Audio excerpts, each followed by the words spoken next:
Hello, welcome to the special Masters edition of OddsChecker video, oddschecker.com/US. I'm Geoff Fienberg here with you. I'll be with you a bunch of times throughout the week here on OddsChecker, so don't forget to sub to the feed so all these videos will come right, they'll drop right into you. You don't have to go searching. It's going to be a very busy week of Masters coverage over at oddschecker.com/US, and we're starting it off, getting it early. I'm bringing in my good buddy, Eric Patterson from The Score, thescore.com, the Score app. You find his great coverage there. I've been following Eric's golf takes for years. I feel like, though we've never met, that we truly know each other. Like, I could start talking to Eric like a guy that I've known for the last 5 years. That's how weird the internet is. You can follow Eric if you aren't already at epatgolf on Twitter. Eric, thank you for joining me here. We're going to break down the Masters 2020, finally, November. Geoff, it's an honor to be here. Yeah, like you said, I feel like we've known each other for a few years now. We've never actually met in person, although I think you owe me a golf game still. I think you got it. I do. Still. I promised you that I would take you this year, but I got good buddies. I wasn't even – oh, sorry. No, I don't mean worries. to bring down our friendship. I just mean people that feel like they have much more equity a hold of me that I wasn't able to get out this year for – various reasons, mainly that the Masters is in November, so a lot of things I think went. Just gotta keep you honest and keep that fresh on top of your mind. I owe you. I owe it to you. I owe it to you. I'm not hiding from that. I didn't even get Mayo out on the course this year to put things into perspective. Hey, fair enough. Mayo's definitely ahead of me. Yeah, and it's I don't know. Strange. Hey, if we get this weather that we're having right now in Toronto next week, maybe we can do a little postmasters, little hit and giggle. Yes, very good point. Speaking of busy. Yes, and the weather seems to be quite an interesting factor that I'm sure we'll get into. And before we start breaking it down, I just want you guys to know out there, I'm hearing rumors that the guys at OddsChecker are teaming up with the guys over at DraftKings this week for a huge fantasy giveaway lined up. So keep your eyes on the oddschecker.com, OddsChecker US Twitter feed throughout the week. Lots of giveaways, a lot of freebies, a lot of contests. That's all. I've just heard rumors. You keep your eyes peeled on there. You follow my feed as well. I'll be retweeting out all the opportunities to have some fun with OddsChecker and DraftKings. We'll start right there, Eric, just quickly. The weather, it's really shaping up like an April Masters. We're seeing, mid-70s, 80s, not much rain. There hasn't been rain in the region in quite some time, it feels like. There was that thought as we got to some of those really chilly weeks as the calendars were turning that it would really be about the bombers and cutting through that cold air, and it very still can work out that way. But I got to say, now that we're here, I do feel like guys have a little more life than I might have thought not when the calendar originally turned. Yeah, that was the talk early. Like, this November Masters, it's going to be cold, it's going to be damp, it's going to be brutal for these 50-degree Fahrenheit weather. But it doesn't seem like that's going to be the case at all. And I'm just really not using that as a factor unless something drastically changes here in the next few days. I don't think that I think everyone's going to be in play, just like a normal April Masters, unless the wind changes, Augusta, if it rains, you can just crank up the sub-air system and dry it out. So it's not going to get super soft, but it is that cold conditions that I was worried about that I'm just not anymore. I am going to go as far to say that I'm looking at it no different than an April Masters. Nothing changes now. It definitely makes it easier because it's not just the same conditions we're used to. Granted, people's schedules have changed and their lead-ups are incredibly different, and that's a part of it. But in terms of how the course might play, I am literally full bear that it is going to play probably like we have seen it play historically, and the wind will dictate certain conditions. But I don't think we're going to see anything real different on TV than some different color flowers that can't just grow this this time of year. So let's waste literally no more time, because maybe any time is too much. Let's get right into it. I'm using the OddsChecker grid here. OddsChecker, I'll say off the top, and I know Eric will vouch for me in the sense that major championship golf is something we are kind of looking to wager all year round. I mean, the calendar has put this in a different spot, so we've got some futures that go back over a year. But the second they turn the calendar on one major, I'm not afraid to look at it for the next year. And I'm one of those people who aren't afraid to let the books, if I think I got a good number and I'm going to bet it anyway, you can hold my money. Did I know they were going to hold my money this long? No, but I'm happy that a lot of these books have been gentlemen about letting us keep the wagers. July 2019, that Cantlay ticket was punched in. That is, think about how different of a world it was back in July of 2019, and we still got it. You know, so credit to a lot of the books. I know the in-house casinos have graded differently, but those beauty Bryson DeChambeau tickets, Cantlay tickets, all the lovely tickets out there. I mean, imagine how heart-wrenching it would have been to know those, like, don't go off this week, those big Bryson numbers that many people have, you know, that we're betting for this tournament. So I'll start off by saying credit to that, and I'm using OddsChecker all year round, well before I formed this partnership with them, and we'll start it off right there. Just going to go through all the names that are currently under 20-1, Eric. Bryson DeChambeau, it's pretty much a consensus number at 8-1 using the OddsChecker grid. Jon Rahm, the high watermark of 11. Dustin Johnson at a 12. Rory McIlroy at a 13. Justin Thomas at a 14 is the high number using the OddsChecker grid. And Xander Schauffele at a 15. That is what I'm seeing. We will say maybe by the time you're listening, the books have reset. They might decide it's time to get competitive, but this is what we are looking at. And in this moment, there are 6 golfers under 15-1. Do you have a thought or a strong opinion as to betting on any of them? I just will agree that I think that a lot of these numbers do start to float and approach more to the 20-1 range, maybe the like 18-1s. We don't have any like 18 or 16. It seems if very Dustin compressed. Johnson wins in Houston this week, I'll go as far to say he's a couple strokes off. We're recording this. Everyone's on the back nine. I'm going to make on a Saturday. I'm going to make as little reference to Houston as possible. But if Dustin Johnson goes on to win Houston, does he flip with Bryson? Does he just join Bryson? I think he probably drops down below Rahm, like 8, 9, 10-1. He doesn't even have to win at this point. No, it feels I don't like think to so drop either. below Rahm. It's just Dustin, we didn't see him because he tested for COVID. So if he played well at the Zozo or played well at the CJ Cup, I think his number would be down by 10-1, 9-1. But we're getting a 12. He's playing great, so I could see that. If you're looking to bet one of the favorites, I think CJ is a guy who would crumble. And as someone with nothing on DJ, big fan, no secrets there, has got to get that second major. He's a guy that I'll be watching Houston, scared to death he wins, because we know there's that one gimmick after the Travelers victory this year, but we know he's a guy that really piggybacks wins and forms and gets unconscious hot. So that's bad news for the entire field if a guy like that, #1 player in the world, is finding that form here. If you had to make a move on any of these guys, who would it be?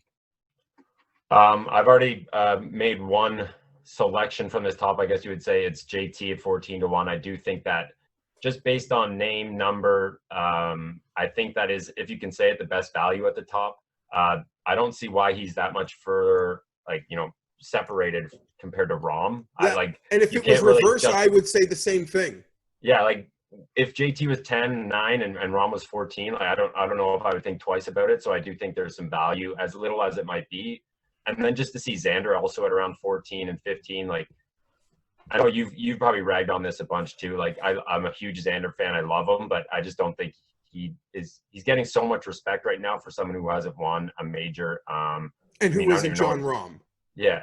Pardon me? He's not Jon Rahm. No, he's not John. He hasn't won the Memorial. He hasn't, Xander just pops up in these little, 30-man fields, but Rahm definitely has contended and won some of those big events. It's almost like, to me, they're just afraid of the top 5 Xander numbers. So they're just I can't understand this. I could see this number, like a lot of these guys, going up a few points, especially Xander. And as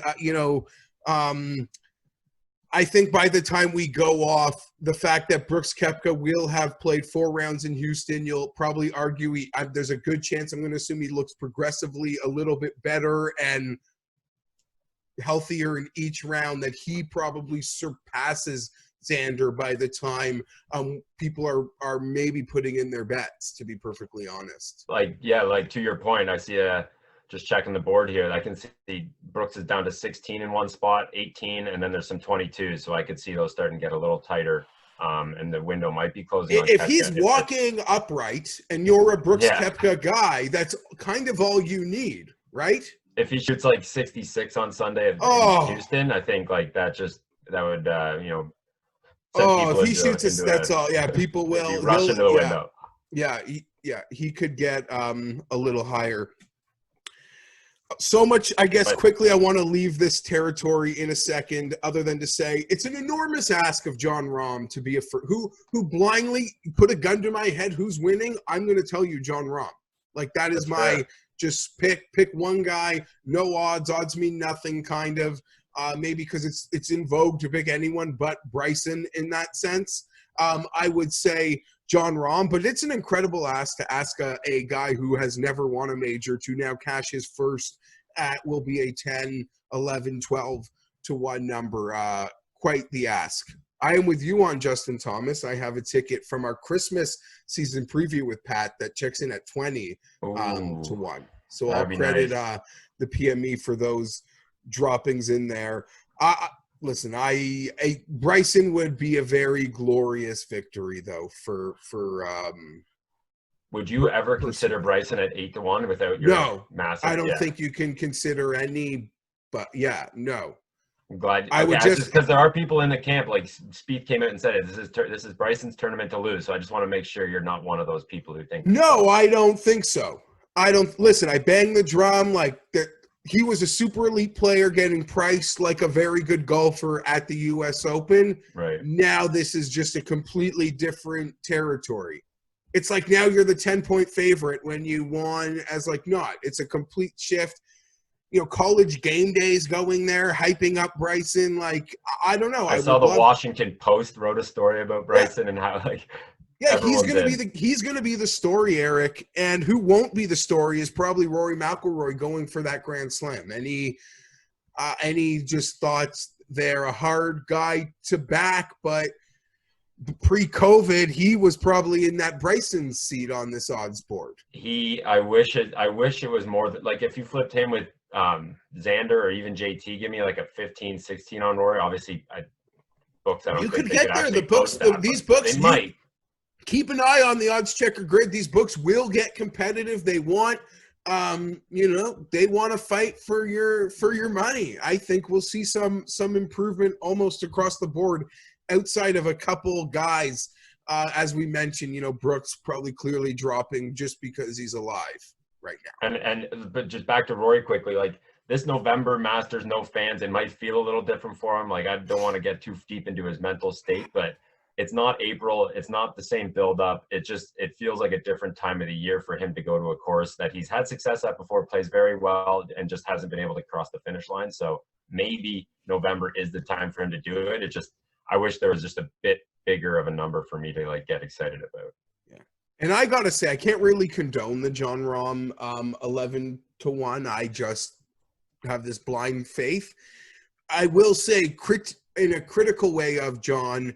For as good as he's been for this many years, there hasn't been a real contending moment at a major. No, like give me a final group before I can really see him. There hasn't really been that to see how his temperament might hold up. Since that very polarizing incident at the Players' Championship a couple years ago, we all know he's like made such great strides in that regard, and he's going to be a preeminent number 1 player. That's not the argument anyone wants to make. But for the amount of major championships he has played, I sort of wonder why we haven't like had a Sunday sweat with him. There was like a brief thing maybe at the Masters once, but it was never real. A very, very young John Rahm.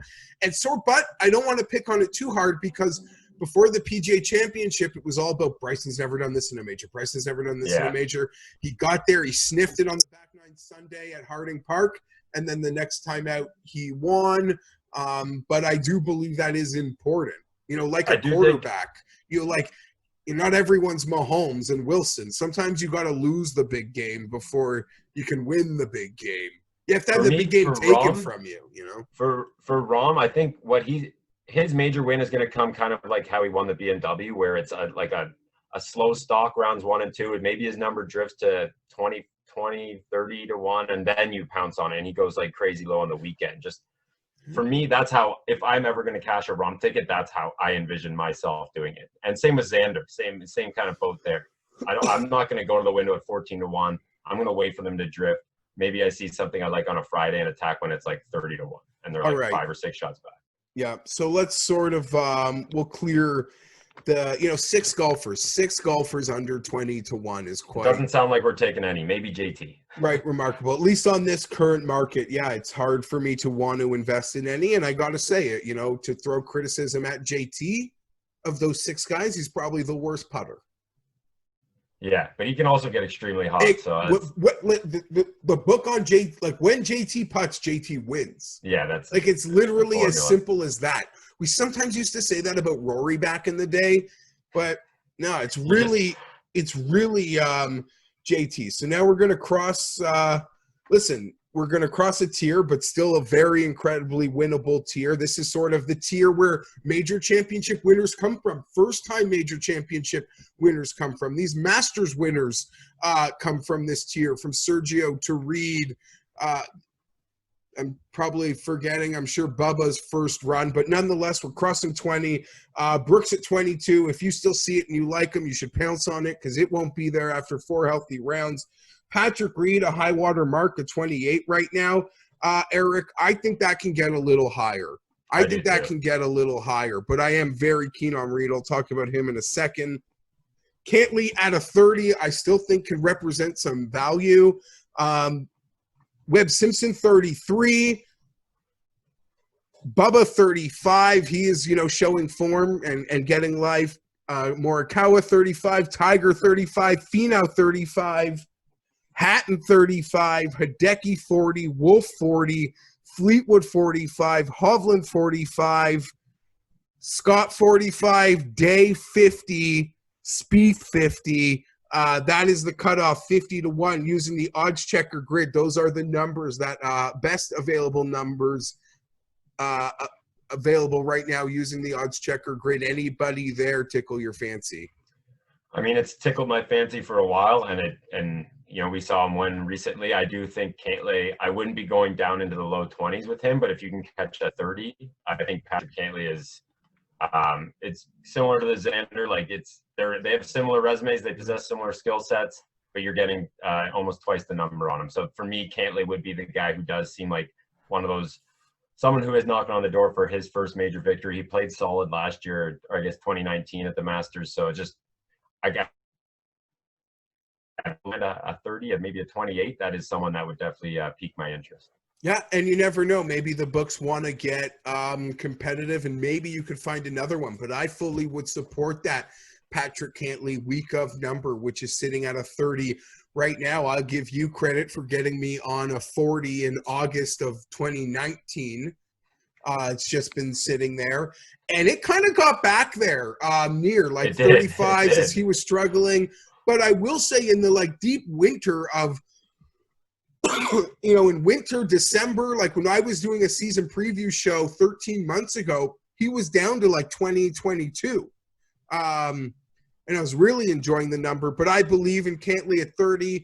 I think I had him last year at 66 or something. He gave you a little tease late, but you knew the big boys hadn't played the scoreable holes. And then he birdied, I think he 3-putted the hole after the bogey, or after the eagle.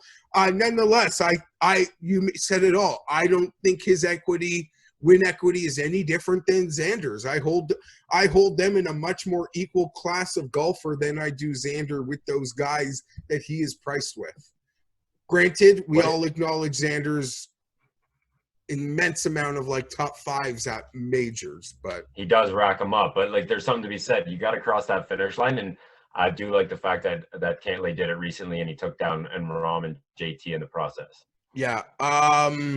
Webb Simpson, you could argue this is a super elite or as close to a super elite that is not being near included in the pricing this week. I am almost expecting Mayo to make a case for this guy blindly.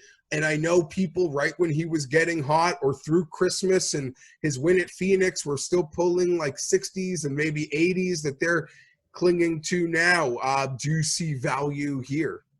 I think if the narrative starts to form that it is going to be a Bombers week with, Bryson getting all hyped up, the longer hitters getting hyped up, I think Webb, obviously not one of those guys, could start to see some drift. And if we do, like we said, if we think it plays like an April Masters, there's no reason why Webb can't do what he did last year and, obviously make a few more putts or hit it a bit closer. But I think there is a path for Webb to find victory here, and it's not. And if the narrative starts to begin that it's going to be a Bombers week, Webb will start to drift, and I just don't see it playing like that. So I do think there's some value on Webb. I'd wait for it to be maybe 35, not 28, but I don't hate the play. Yeah, I don't hate it. I won't be invested in it whatsoever, but I do believe you can make the case that he doesn't deserve to be in this tier either. Like, he doesn't deserve to be where Xander is, but he should probably be maybe in it alone at like 25-1, 22-1. Yeah, I can get behind that. If I would not argue that case. That being said, he's someone I'm not investing in. Week of betting, a guy that I'll be pretty tempted to get in on, Eric. I hope the number gets higher. People's just natural dislike for Patrick Reed could force it to get higher.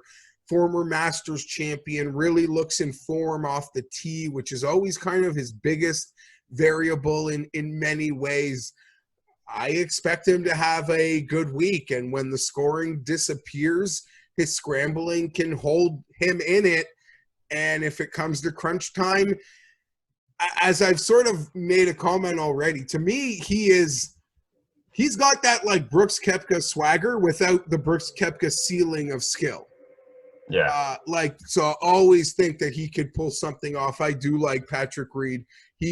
Patrick Reed and Cantlay are guys whose numbers I think I would be looking to this week in terms of talking about betting, as is the current market.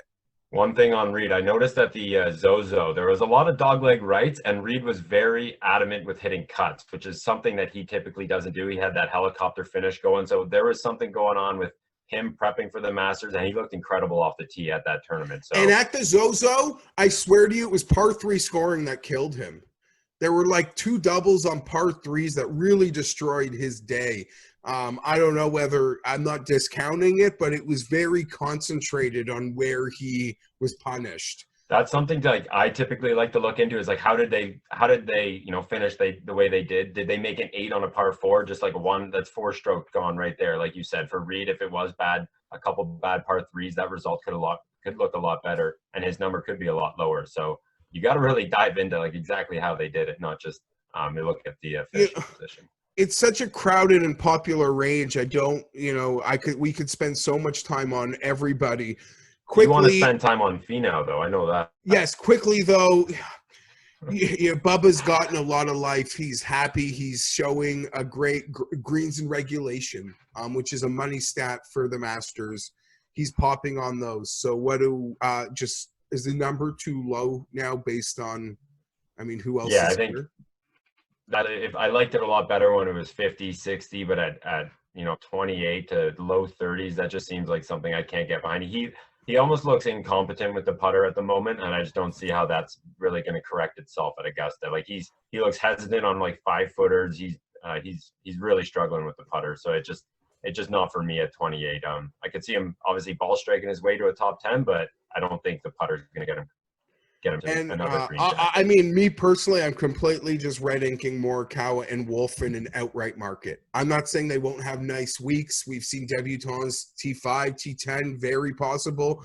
But my mind at the moment is strictly outright winner, putting on the green. And both of them, I'm not going to the well with. Both of them. Morikawa got his, Wolf had his chance at the U.S. Open. For them to do it for a third straight major is a massive ask at the Masters. Yeah, very good point. Every metric I'm about. Listen, I'm a golf fan and I bet with my gut. So that leads me to bet Tony Finau a lot. But then when I rely on the math guys and the models and everything, they say Tony Finau too. But I get it. There's like a clutch equity, a win thing that doesn't come up there. By every metric, he deserves like 35-1 is a fair number. He does everything right. He hits it nearly as far as the guys that are going off in under 15-1. But it's just about a belief thing. But I don't hate it. I think you bet that with like the 8 places each way with the short field. I'm telling you, you're going to get paid. Yeah, you could definitely sell me on the each way or a top 10, even a top 5. But for me personally, I let the Finau ship sail months and months ago. Agreed. Fair. Smart. It feels so nice to not be aboard it. Yeah. It's so relieving. And you can be happy. You'll still be happy for him. 100%. It's not like when he wins, Eric, I'll be sitting here cashing an 80-1. It's going to be like a 28-1. Like, nice hit, man. Yeah, like, it's nothing you're going to like feel like you know what I mean? It's not you're going to feel I really missed that. You'll be happy for him. You're in so deep. There's just no going back, and I feel for you. But the other problem is, Eric, 2 runs here, 5th and 10th. I know. The 5th on the ankle thing, 10th he went off in the final group with Tiger last year. His last 4 events, 5th, 17th, 8th, 11th. I'm gonna go as far to say I don't think he'd be any less nervous on Sunday than Xander Schauffele. It's very similar. I really don't. Xander's won tournaments before, but Xander's the type of player who at the beginning of COVID said he doesn't like identify as anything because his life is about being a professional golfer. Finau's like a father of 8 and like a very devout religiously. I'm just making the point that if it came down to it, I don't think Finau's any more nervous than like other people. It's just an execution thing. Right? It's something weird about Finau. Like even yesterday, I know you don't want to talk too much about the Houston, but he got to 4 under for the week. Right away. Instantly made a double Gives it right back. And I think it was maybe the Saturday he got up to Saturday 8 at under. Sherwood. Todd gets the lead, makes a triple. His leads last for like a split second. It's wild to see. Yeah, I know there's a lot of love. You're part of it for Jason Day. You've seen enough. He doesn't even have to win Houston. The way he's playing, like I'm looking at this. I was watching Hovland on Houston because he was sort of my pick. And he was out there with Day the first 2 rounds, and I was mesmerized by Day. Like no one's birdieing these holes and Day sticking it to 10 feet. Doesn't matter if he makes or misses the putt. Like you're just seeing something great. And then he goes on to make a run of birdies, and why not? I mean, 4 top 10s historically at the Masters. A guy 8 years ago, you would have said, give me an anytime Masters win on anyone alive. You probably would have picked Jason Day first 8 years ago. Like I kind of mean that. It's not like we're just attacking a guy who was playing very well the week before. He has like a really, really good track record at Augusta, and he's played. Even there was a stretch since the restart. I'm looking at it here: 7-4, 6, 4th at the PGA. So like he's playing well. He battled a little bit of a neck issue, but if he regains that form and back to a course that he's played well at it in the past, I think it's 4 top 10s in 8 starts. So like a 50% top 10 rate at Augusta. There's more to it than just a former good player playing well at the right time. This is a good course fit for him and someone who could take down a green jacket in that range that we're targeting, that 40-1 window. Yeah. And I think, as we mentioned, there's so few players whose odds that we've mentioned will get worse. I think everyone, when the books compete, will give you pretty much a better number. 85% of the names, 90. Jason Day to me is in that 10% with Brooks Koepka, who's probably just blindly going to drop. His odds are going to drop. his odds are already dropping. Like yesterday, he was in the 50-1 window. Now I'm seeing 33s, 35s on the grid. So it's falling. And it's definitely one that I would take another stab at if I saw a 42, because Yeah, we 40 saw feels fair Reed, and we saw right. Sergio. Yeah. That's the window that wins Masters. 100%. First time major. I mean, look, Bryson Cash this year at a 28, Morikawa at like a 33, 35. We could go through them all. This is kind of the one, especially first time major winners. They don't cash at that Rahm number. DJ is like a rare exception. I think Day's PGA might be there too, but that's a rare exception. Eric, this is a loaded question. But in kind of like a Brooks Koepka sense, I feel like the amount of guys who can win this thing is pretty finite. I know. I think we're like we've got to the 40-1 range, and we're really running out. But there are some live guys here, whether it be with great course experience or what have you. Who do you like north of 50 to win? Like to win? Who is live here in your opinion? Very similar situation as Day. If you can get a 50-1 on Adam Scott, I think that is, he's made it clear he is all about majors at this point. He doesn't want to be someone who just has one major win to his resume. So he seems like he's hitting the ball great in Houston. Obviously a past Masters champion, again, in that window that we like. So 51 on him. Justin Rose, he flashed up recently. It was a lot of putting and short game, but he has a lot of good history as well at Augusta. Yeah. You can get a 60-1 on him, and I'm pretty embarrassed because I don't bet Rose. I had no money on Rose, but he got to 40-1 like around COVID, and I kind of said to people, if you're a Rose guy, like I have a buddy that always loves to bet Rose, you got to bet this 40. Like you bet him at last year's Masters at 20, and now there's a 40. So I'm not betting it, but I'll say the same with more emphasis to people on that 60. People bet Justin Rose at last year's Masters at like 18-22. If you made that wager last year, I think you've got to bet him at 60 this year. That's just my opinion. I would love to see something north of 80 for Ricky Fowler. Not to say I'm going to bet it, but I don't know. Nothing, right?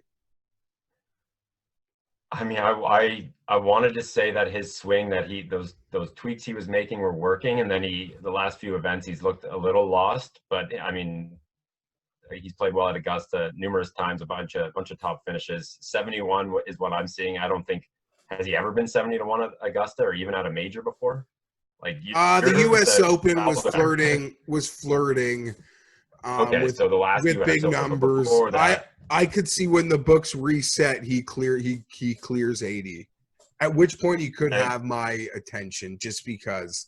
Okay, now we're sort of in a range where guys with the placings, the books will offer 7, 8. Some may even give you a 10 if you pay attention. Placings, any guys over 100-1 that you're just going to think about betting, but you're surely going to take advantage of the placings that the books will be competitive offering this week. I know Cam Smith is fun and attractive here. Kokrak off a win. Maybe he's got form. Anybody in this sort of part of it, or you'd rather just double bet every guy you actually think is going to win? Because that's what That's more like the approach I go with. I'm not someone who does typically chase the each way, but Cam Smith definitely grabbed my attention. Fourth at the Zozo, 11th at the CJ Cup, and we know he has like a top 5 at the Masters in the past. Yeah, as a debutant, I believe, a sneaky little guy that I think and you know what? Every single one of us has this like wizard chipping perception of Cam Smith because of that. Yeah, that held so much weight to us who do what we do. Like that watching him do what he did as a debutante at Augusta carried way too much weight. Like, sub, comment on this video. Tell me who you think is going to win the Masters, and don't forget to sub, because I'll be dropping videos throughout the week on OddsChecker. Anyone else, Eric, who we haven't spoken about, who you just want to get 2 cents in? Like Hatton, Hideki, Fleetwood, any of these guys tickle your fancy? I mean, we agree. My money, I'm not chasing each ways. If I'm No. putting more money in, I'm just betting. Since we've returned to golf, only the good players win the important golf tournaments. Jason Kokrak kind of feels like a solo outlier in that. We've had outlier winners, but they were at the not big events. When the real men show up, when the elites show up, the only good golfers are winning. So I'm not, you know what I mean? All those guys are good, but you guys get what I'm saying. So all my money is going on good golfers. We haven't had a Masters winner where it's like one of the top 5 guys. So I do think that that trend is going to get snapped this year. Yeah. Okay, yeah. And every year I go into the Masters thinking, like, how do one of these, like, big 3 not win this sucker? But we're here again, I guess. Gun to your head, your favorite 2 bets maybe, and with, like, really forgetting about odds who wins this sucker. I think it's Justin Thomas's time. I don't know why. That just seems like 27 years old, number 3 in the world. Why not? Remember we would watch Spieth win these green jackets, being like the better golfer standing right there. You know who's putting on the winner? Who's putting on the jacket for the winner this week is Tiger, and no one wants that more than JT. Like that's a moment. Even Rory, Rory, Tiger putting a green jacket on Rory would be There's so much pressure in winning the Masters as well. But if you are one of those younger players of like that time where you literally hold Tiger in like an idolization status, when you walk thinking that I've got it, like he's going to put the jacket on me, it's like winning 4 majors in one picture. It's huge. That's huge. And I just think JT's been so close recently, and he needs another major. He hasn't won a beat. Yeah. I just think so. No odds. Justin Thomas. Thomas. I think he was close to the Zozo, and it's just his time to add number 2. Okay, and I guess just 10, 20 seconds on Tiger Woods, his performance this week. I middling, 30th place type stuff. He knows Augusta, but he's just not playing well. All right. There it is. I'm Geoff Fienberg. I'll be with you all week. I'll have an outright card dropping tomorrow if you're watching this on debut day for the Masters and many more. So like, sub, comment all week long. OddsChecker.com, and keep an eye on the OddsChecker US Twitter feed. We've got some prizes from DraftKings. That's just what a little bird has told me. I'll be putting those out there as well all week long. It's Masters week. It's November. It feels different but equally amazing. Thanks. I'm out. Thanks for tuning in, guys. Sweet.